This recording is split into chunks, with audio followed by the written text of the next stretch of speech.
What is up, everyone? This is J. Raj, and you're tuning into the 2020 Visions podcast, where we always see the vision for movies, shows, video games, comics, and more. We always just going over all that stuff, making theories, just brainstorming about it. It's a lot of fun, and if you're into that, then you're definitely in the right spot. We got a lot to discuss today because it has been an eventful week. A lot of this is going to be revolving around San Diego Comic-Con and some of the announcements that took place there. So yeah, we're just going to dive into it. It gets me so excited as a Marvel fan. Let's go. So San Diego Comic-Con took place this past week. It's a huge event, and it turns out that all the Avengers cast was there. Ryan Reynolds dressed as Deadpool in a gray suit was there. Imagine just walking by thinking it's just a cosplayer, but it's actually Ryan Reynolds. You had some major announcements take place, and we got some hints about kind of what's to come with some of the stuff with the MCU. So first off, the first news I'm going to mention from San Diego Comic-Con is that Black Panther has been casted and will be returning to our big screens in 2028, December 2028. So the guy that was chosen, his name is David Jonsson. And I see people online, obviously people are going to be real critical. Oh, did they make the right choice? I get it. Black Panther is a huge character. You got to get that casting right because he's involved with Fantastic Four stuff, Avengers stuff. I mean, Wakanda in itself is just an empire that is very involved in all kind of Marvel stories. So David Jonsson was casted as Black Panther. And I will say this, I'm super happy with this choice because I've seen a couple movies that he was in, and I was thinking, this guy is so talented. For instance, he is in this movie called The Long Walk. The whole movie is literally just a bunch of young people walking down the road for miles and miles. The movie is heavy in dialogue, just a lot of conversations.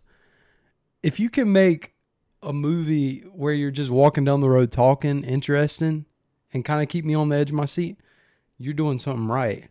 So in that movie, David Jonsson's role, he is one of the main characters.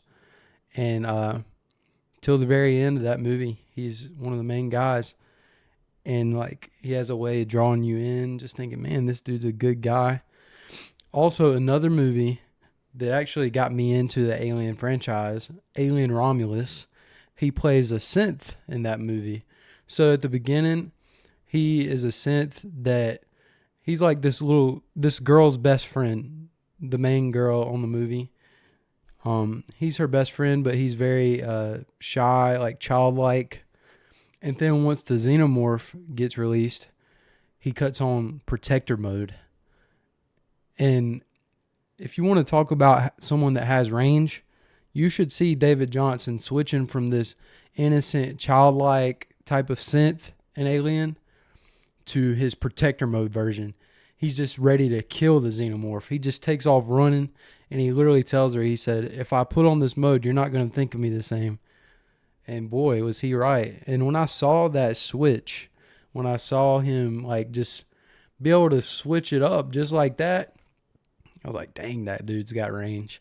So I've never seen him play a role similar to Black Panther, but I have no doubt in my mind that he is a young, talented actor who really can do a range of different things. I mean, in The Long Walk, he's playing some southern boy from Louisiana. He's got the accent going. And then he's playing a childlike synth in Alien. So range for days. I'm happy with this casting. I am kind of curious, though, because 2028 is the year after Secret Wars comes out. December 2028 is when the movie is taking place, Black Panther 3. And they're saying that this Black Panther is T'Challa's son. So, but last we checked, in the Black Panther movie from 2022, Wakanda Forever, I mean, T'Challa's son is just a little baby, a little kid. So how are they going to make that time jump by 2028 for T'Challa to be grown up? Because his name is also T'Challa. But I don't know. I'm kind of curious about it. What I think is going to happen is all the multiversal stuff after Doomsday and Secret Wars. It's going to make somehow him get aged up while others stay the same. Kind of similar to how Marvel had to do the blip stuff after Infinity War. A lot of it didn't really make sense. It was hard to follow sometimes, but like some of the characters aged up a few years. Some of them stayed the same. I think they're going to do something like that. But we will see. And I'm just happy they recasted. I get it, like out of respect for Chadwick Boseman. They kind of wanted to take their time, to kind of honor Chadwick. But I feel like, he embodied that character and cared about it so much that he would want the story to continue. And that's what's going to be happening. So, yeah, it's great news. The other big piece of news that came out from San Diego Comic-Con is that there's going to be a Ghost Rider movie that's coming out in 2028 as well. 2028 is a big year. Let's live it up till then, but we do got a lot to look forward to because the official casting for Ghost Rider is none other than Ryan Gosling. This is the guy that for years fans have wanted to see play the Ghost Rider character. He himself has been outspoken about wanting to play the character. And Marvel did what the fans wanted. They casted him. And it's just really exciting, just because it's like a puzzle. And this is the thing about seeing the vision. This is the 2020 Visions podcast. All these announcements, I try to look at them as a puzzle. Okay, this is happening. This is happening. How does all this fit together? And the more announcements that come out, the more puzzle pieces there are, and you can start to see the vision. You know what I'm saying? Shoot. No, I'm just playing. That was kind of cheesy. But I will say that me personally, like, I need to get more familiar with Ghost Rider as a character. I need to read more of the comics with him. I know that he has like a really, really big fan base. Whether it's Johnny Blaze, Danny Ketch, and then there's also a cosmic Ghost Rider. So he can make an impact for real on the MCU movies. So that's exciting. And I will say that it's one thing I think about with this announcement is I look back to Black Panther coming out in, I think, 2016 is when it came out. So T'Challa, Black Panther popped up before his solo movie, though. He popped up in Captain America Civil War. So, could it be possible that Ghost Rider might pop up in Doomsday or Secret Wars, which are both going to be coming out before the Ghost Rider movie? I mean, if we're looking to the past at what Marvel has already done, they had T'Challa in Civil War before his solo movie.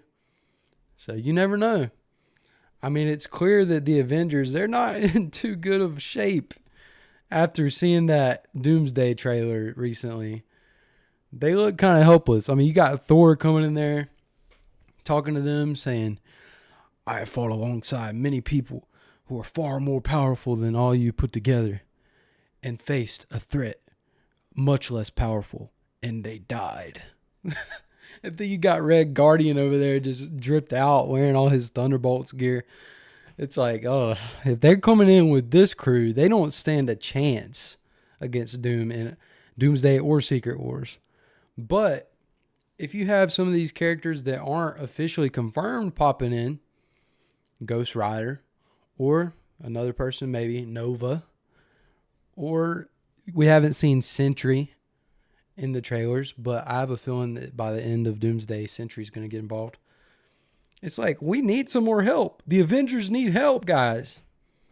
So I don't think it's out of the question that Ghost Rider could appear in Doomsday or Secret Wars. It probably will happen. That's my mindset. But yeah. But with that being said, another thing that has recently came out was a full trailer for Avengers Doomsday. And like I said, we seen Thor.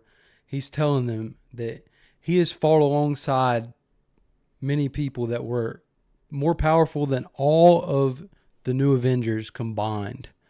And they fought a foe far less powerful than this one that they're facing now, Doctor Doom. And he watched the people he fought with die. So we had Thor's dramatic speech, but it's just putting it into perspective that they are doomed. This is Doomsday, and they are doomed. And we saw Doctor Doom. Thor had freaking Stormbreaker. Doom said, giving that evil look through the eyes too. Doom's mask looks exquisite. Truly exquisite, the mask looks. And I don't know, Doom looks like a menace for sure. And stopping Stormbreaker with 2 fingers, a lot of people, they probably asking, how the heck is he doing that? So my guess, though, is that Doctor Doom, he has some runes along his suit, which would give him kind of like dark magical powers. It's definitely some kind of magic he's doing to stop Stormbreaker like that. And I also have a theory I've talked about in another episode. I'm pretty sure that Doctor Doom has read the Darkhold to be able to access similar magic powers that the Scarlet Witch has had. Because in Doctor Strange Multiverse of Madness, when they're going to Mount Wangador, they pan across a few different statues. There's literally a statue that looks exactly like Doctor Doom. And I think that, this Doctor Doom, maybe he's been in the background, gaining knowledge about the Avengers, gaining knowledge on magical powers that can oppose the Avengers. And I do think that he has accessed the Darkhold, read it, and is using that dark magic. Go see it for yourself, though. Watch Multiverse of Madness. Go to the scene with Mount Wangador, and you will see this yourself. I'm pretty sure it was Doctor Doom. So another thing in the trailer people were talking about, and I truly don't know that I'm buying into this. Captain America pops out of a portal, and Thor is like, "Oh, this can't be. This can't be." He lifts his hand up. Sure enough, Stormbreaker comes in his hand, showing that he's worthy. But there's people that say, "Oh, that Captain America, he's looking evil. He's looking evil." That's probably Captain Hydra. That's not Captain America. But I'm like, dude, his hair is different. That's all I can see personally. I might be wrong. I mean, they could pull a plot twist, kind of like in Endgame, how they had the other Nebula come acting like she was the Nebula they all knew. Could be a plot twist like that. And people were saying that Bucky Barnes, there's a scene where he's sitting there kind of looking real serious. And from the back, it looks like Captain America's head. Maybe. I'm not convinced, though. I think it might have been a scene from when Pedro Pascal and the Fantastic Four were walking in. But people are convinced that Winter Soldier is looking at that Captain America real serious. And they're saying, oh, him and Cap, Steve Rogers were friends for years and years. He probably recognizes that this isn't the real one. And I love that we actually don't know. That's the thing. It's fun to really just feel like the movie will have surprises. Because Marvel sometimes spoils things in the past. They spoil a little too much with their movies. But one thing I'll say is it's looking like they're doomed, like I said. And we did get to see Mystique, for example, fighting Yelena. We got to see Gambit fighting Shang-Chi. That scene looks absolutely sick. And he did his move from Marvel Rivals with the staff where he jumps up and slams it on the ground. It's going to be sick. And there's interviews where the Shang-Chi actor is talking about how fun it was to work with Channing Tatum. So that scene's going to cook. Mystique's character design, some people aren't happy with it. Me personally, I feel like it looks more comic book accurate, though. I mean, if you look at the old X-Men movies, she didn't really wear, like, clothes. Like, she was running around basically naked with her blue self. But now they got her suit on that's really in the comics a lot. I guess the way her skin is textured, people don't like that. It's just like, bro, you don't gotta nitpick so much. Just be happy, you know? Just be happy a little bit. You don't have to be just tearing this thing apart on molecular level. I mean, I'm happy we're seeing the original X-Men characters.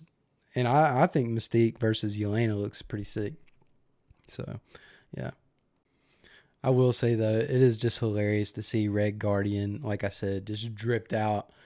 Looking like he ain't taking this meeting seriously at all. Red Guardian, I don't think that's how he is in the comics at all, but it's just hilarious that him and, like, John Walker and, like, Yelena, they're involved in this trying to stop Doom. Like, dude, y'all are just, it's kind of like Hawkeye trying to fight, like, Ultron, for example. It don't work. A thought that came to my mind when I was prepping for this podcast was that the same people that are complaining about Mystique not looking comic book accurate, I think she does, but some people are saying, oh, she doesn't look comic book accurate. Those same people are the ones that can't get over that Kang is not the main bad guy coming into Doomsday and Secret Wars. I mean, dude, you can't have it both ways. You're going to say Mystique's not comic book accurate, but yet you want Kang to be the head villain of Secret Wars? Dude, like, Doom has been in both Secret Wars stories, he was the main bad guy. I mean, we could argue that the multiverse collapsing on itself is the true antagonist and that Doom is more of like an anti-hero. We could say that. But like I said before, some fans they're always going to find a way to twist things and just be cynical, no matter if you're getting peak or not. There's people completely crapping on this trailer. They're like, oh, this truly looks terrible. It's like, dude, you're literally just trying to clickbait people. You want to have a different opinion that's just for the sake of getting views. You can't tell me this movie don't look awesome. Like, I think it does. And I'm just going to be happy with what they give. At the end of the day, I'm not Kevin Feige. I'll leave those decisions to the hundreds of millions or billionaires or however much money they make. I'll leave these decisions to them. I don't really think that we should be, just being so critical. That's all I'll say.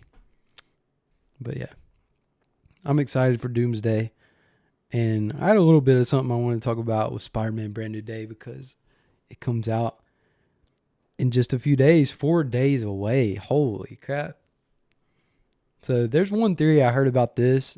There might be, it might be like the last theory I shared before the movie actually comes out about Spider-Man Brand New Day. So this theory, I kind of have briefly brought it up in the past because one of my podcasts I did for the comic book overview, I did the Punisher War Machine series. And, I was saying, what is Punisher doing in Spider-Man Brand New Day? It's clear that he is helping Peter in some capacity. There's also been confirmation, though, that Yelena is in Spider-Man Brand New Day. Yelena and the New Avengers, they don't like Valentina Allegra de Fontaine. They don't like her. So if they're really struggling facing the Hulk, I could see Yelena showing the Punisher how to sneak into the old Avengers Tower and accessing the War Machine armor. And it would be like the Punisher War Machine series storyline, And I think it makes sense, because if you just put Punisher, just his base self against the Hulk, it's going to be Doomsday for him.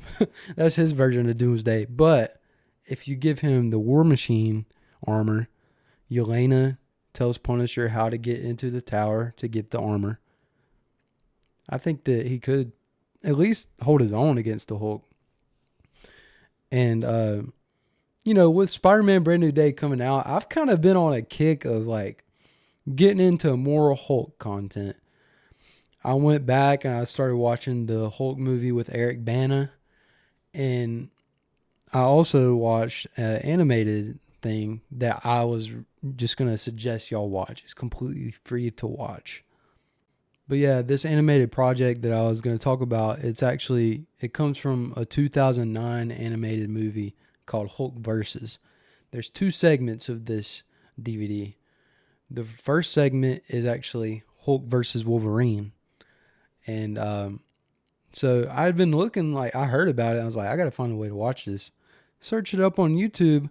Turns out somebody has that section of that DVD posted completely on YouTube. And it's about 30 something minutes.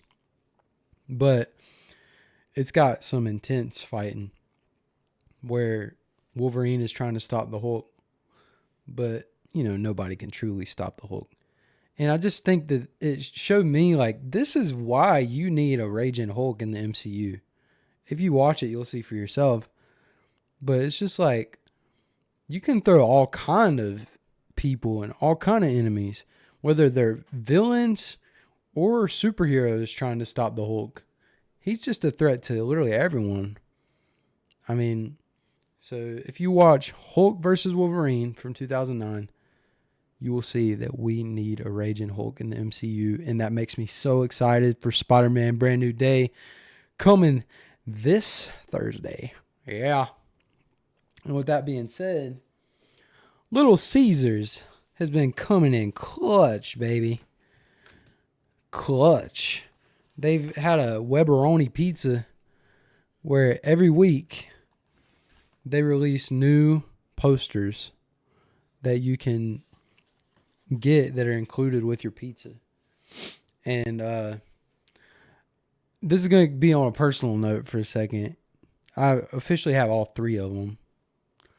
And I thought about telling like my friends about it and like my cousin, because I don't think that many people knew that this was happening. Not a lot of people even like Little Caesars. But I was like, screw that. I ain't telling nobody. I don't want my local Little Caesars running out of these posters. So the less people trying to get them, the better for me. So I'm going to have these posters for years and years. I even got an extra that I gave to my little 5-year-old nephew. I'm helping the next generation get into Spider-Man from these Little Caesars posters, bruh. Come on now. I'm doing the Lord's work out here. Or Little Caesars kind of was. So, but on a personal note, though, I am a type 1 diabetic. If nobody knew that. So, and I had a doctor's appointment with my doctor going over labs and crap. And I just had to tell my blood sugar, step aside these past few weeks so that I could get these posters. But it's a struggle. If you're a type 1 diabetic out there, I want to know, did y'all just decide and say, screw it, like try to get these posters, or was you just kind of sticking to the low carb stuff? I don't know. I just said, I gotta have them posters. I basically got chewed out by my endocrinologist, but I would rather get chewed out by my endocrinologist than to miss out on these sick posters. You know what I'm saying? Yeah. But anyway. So anybody who listens to this pod knows that usually I cap off the episodes with a comic book overview, which I do enjoy those, but I'll say the last couple weeks I haven't really been reading comic books in my free time. I've more so been trying to watch films and shows of just different things I haven't seen. So I'm going to cap this podcast off with a suggestion on something that y'all should watch. So over the last couple years, on and off, I've watched the Ultimate Spider-Man cartoon. And basically, I got into season 3, episodes 9 through 12. They are called the Spider-Verse. These episodes are called the Spider-Verse, part 1, 2, 3, 4. And it's sick because basically Norman Osborn, he's going into the other multiverses, getting the DNAs of all the different Spider-Men. He's getting Spider-Pigs. He's getting Spider-Noirs. He's trying to get Miles Morales. He's getting a couple others too. And this, this was basically Into the Spider-Verse years before Into the Spider-Verse ever came out. And the thing that was sick was every universe that they went into, the animation changed. And it looked kind of like ahead of its time. Like it looked pretty crisp. One of them did, because it was actually Spider-Noir's universe that he went to first. That universe's animation and all the other ones was so unique and looked ahead of its time. So if you are a fan of like animated superhero shows, you should watch Ultimate Spider-Man Season 3, Episodes 9 through 12, titled The Spider-Verse. You won't regret it. It's pretty sick. But like I said, I'm wrapping this thing up. On a personal note again, I've had a lot going on in my life. And, you know, my release dates for this podcast haven't been as consistent as they were when I first started. But I still enjoy it, and I'm still trying to make it a priority to do an episode at least every few weeks. So one of the reasons I chose to wear this hat, Carolina Panthers, I'm not even that big of a fan of them, to be honest, but it was because of the Black Panther news. I was just like, oh, Panther, you know, I'll wear the hat. But another note, and this is very personal to me, is me and my wife are expecting our first baby. And I wore this at the gender reveal party this weekend. I was thinking it would be a boy, so I was wearing the blue, but it's actually a girl. So I'm about to be in my girl dad era. So I'm so excited. I can't even put it into words. I'm going to be a dad, and yeah. So y'all probably hear things about that along the journey. And even though it's a girl, I'm going to still try to get her into Spider-Man. I'm going to still try to get her into that stuff. Like, I'm down for it, bro. And I'm just so excited, man. I'm blessed. Like, y'all are blessed just to be alive. We're all blessed. And I just can't thank God enough for everything he's done in my life and everything he's going to do. Everything I have, it's a blessing from God. It's not anything I've ever done in my own power. But, yeah, just be encouraged by that, because when you have, like, something that I've went through is, like, when it comes to watching stuff, I'm always pittering with things. I always have to have something to do. But eventually, and I've kind of experienced this recently, is like, what you going to do when you watched all the shows? What are you going to do when you've had all these experiences, but yet you still feel empty? I'm learning that just slowing down and realizing how meaningful this life is, that God has given us breath in our lungs to live and glorify him. That's the hope. That's what will fill your cup. This stuff, watching Spider-Man, reading comics, bro, this can't fill the void. So just be encouraged by that. Jesus loves you, and he will fill any kind of void in your heart. Whether you're low, lonely, he will fill that void for you. And it's a process. It's not going to be perfect, but it's so worth it, man. And it makes you notice the little things more too. Just breath, to even be thankful for breath. It's awesome, bro. But I wasn't even planning on saying that. But hey, look, I'm already getting a softer heart just by having a kid. So yeah, I feel like I'm definitely changing, you know, getting a softer heart. Like, that's what you got to do when you're going to be a girl dad. So, but anyway, this is the 2020 Visions podcast, and hope y'all have a great week. See y'all after Spider-Man Brand New Day.